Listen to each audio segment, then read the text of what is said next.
Hello all, I am Dr. Vibhash and today in this video we are going to discuss about the distinguishable feature between the cervical, thoracic and the lumbar vertebrae. So as you can see here, this is the vertebral column and the human vertebral column has 33 vertebrae, 7 which is present in the cervical region, 12 which is present in the thoracic region and 5 which is present in the lumbar region, as well as 5 present in the sacral and 4 which is present in the coccyx region. So today our topic only the difference between the vertebra present in the cervical region, thoracic region and the lumbar region. So we'll pick only one vertebra in each region, typical cervical vertebra, typical thoracic vertebra and typical lumbar vertebra. So let's begin the video. So you can see here these are the vertebrae, and here this one is a typical cervical vertebra, this is the typical thoracic vertebra and this is the typical lumbar vertebra. Three type of vertebrae. So first we'll discuss the body. So here you can see the body of the cervical vertebra is roughly V in shape. So you can appreciate the body is V in shape. The anterior-posterior diameter is more than the transverse diameter. So here you can appreciate the anterior-posterior diameter is more than the transverse diameter. Then another anatomical feature you can appreciate on the superolateral part of the body, a bony elevation is elevated. So here on the both the side you can appreciate the bony elevation over here. Then if we talking about the body of the thoracic vertebra, so here you can see the body of the thoracic vertebra is roughly heart in shape. So here you can appreciate it is heart shape. And if we talking about their diameter, the anterior posterior diameter and the transverse diameter of the body of the thoracic vertebra is more or less same. So you can appreciate both the diameter is more or less same. The key identification feature of the body is the costal facet. So over here you can appreciate the costal facet and the costal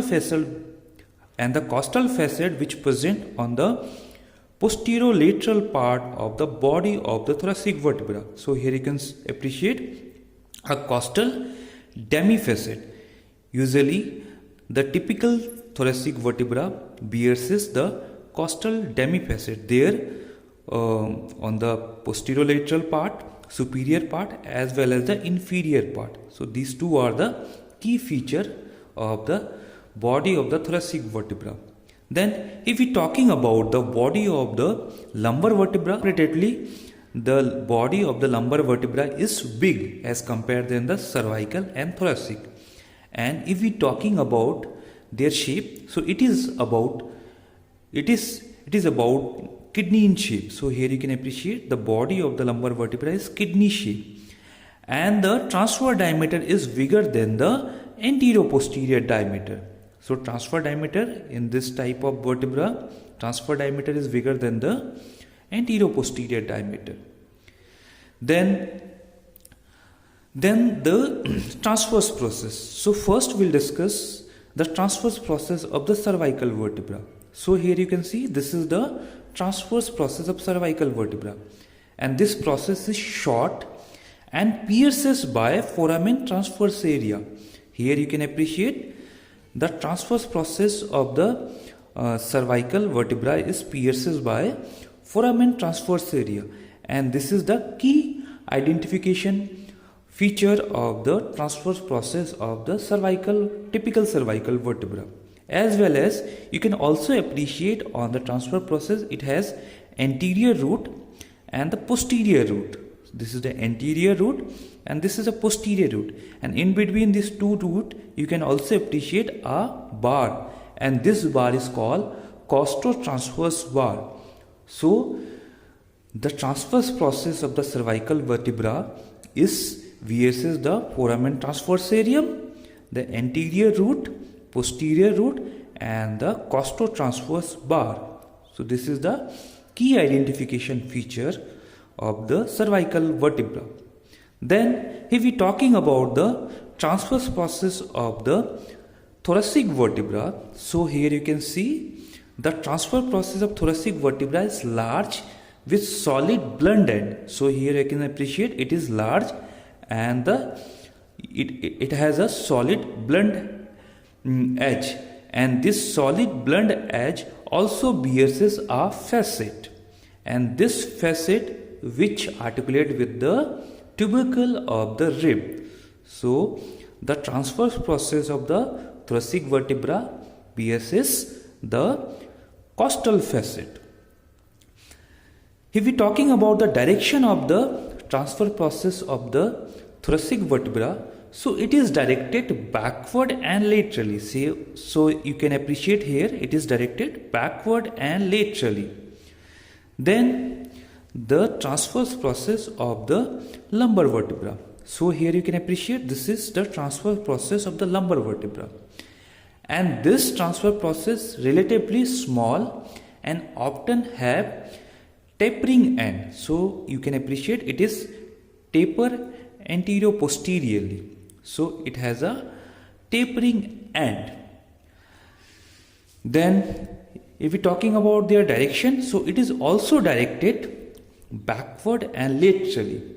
Apart from direction, the posterior inferior aspect of the transverse process of the lumbar vertebra, you can appreciate a small bony elevation over here.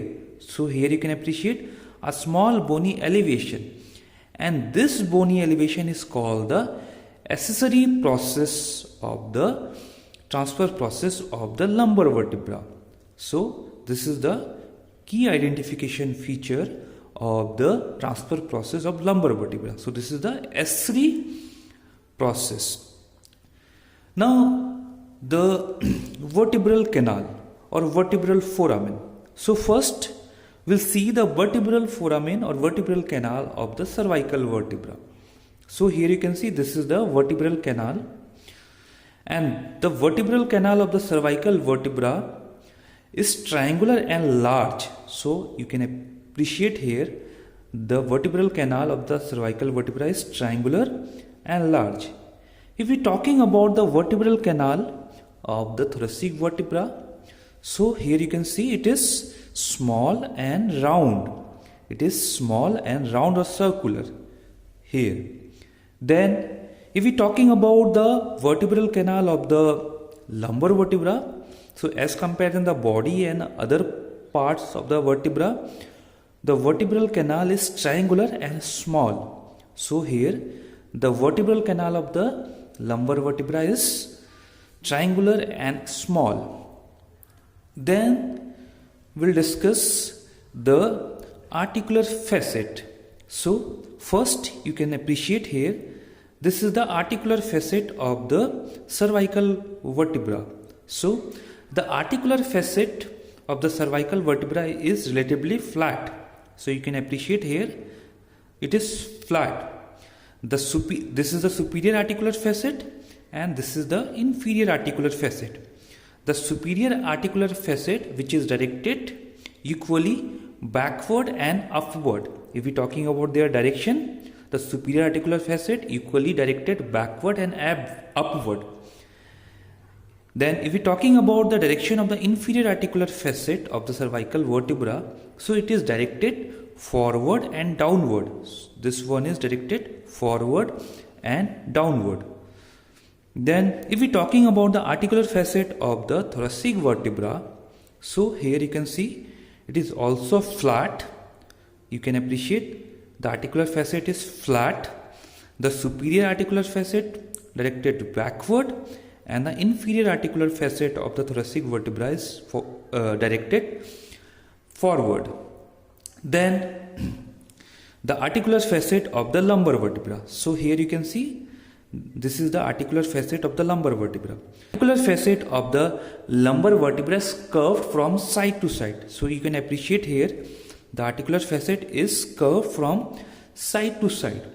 Here you can see the superior articular facet and this is the inferior articular facet. You can appreciate here the superior articular facet of the lumbar vertebra is slightly concave. So it is slightly concave. Then if we are talking about the inferior articular facet of the lumbar vertebra, so it is slightly convex. You can appreciate here it is slightly convex. Then we'll discuss about the pedicle. So first we'll discuss about the pedicle of the cervical vertebra. So here you can see this is the pedicle which join body to the appendages. So here you can see the pedicle of the cervical vertebra is long and directed backward and laterally. So here you can see it is long and directed backward and laterally. Then the pedicle of the thoracic vertebra is short and it is almost directed backward. So here you can see it is almost directed backward.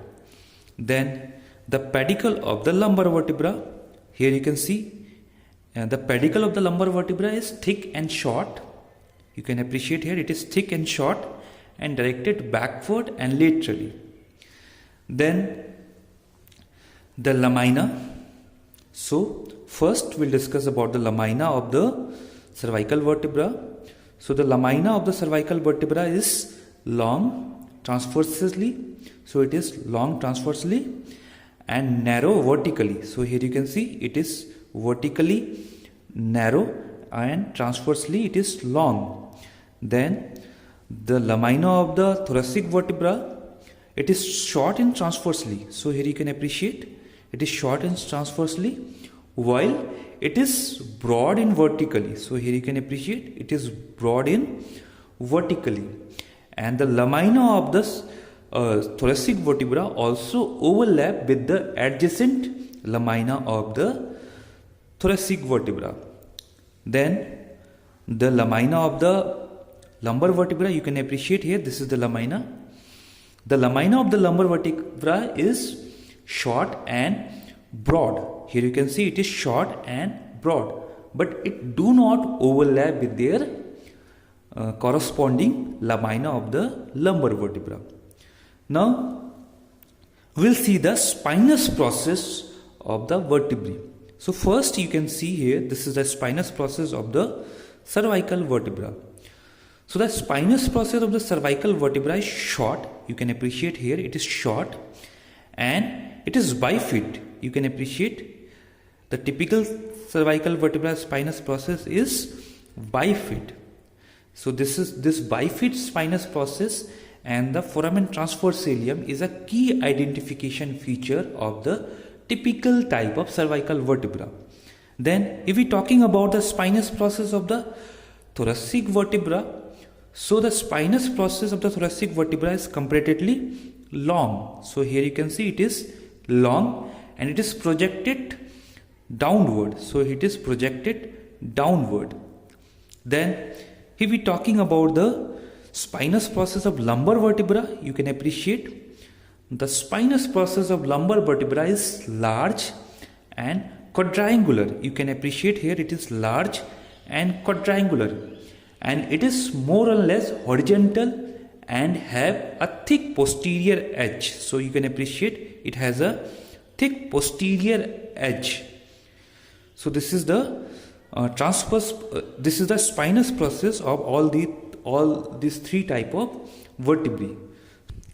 Now guys, rapidly revise the key identification point of these three type of vertebra. So in case of the cervical vertebra, you have learned only the foramen transversarium which is present on the transverse process and the bifid spinous process, and the body of the cervical vertebra is V in shape. So these three are the key identification feature of the cervical vertebra.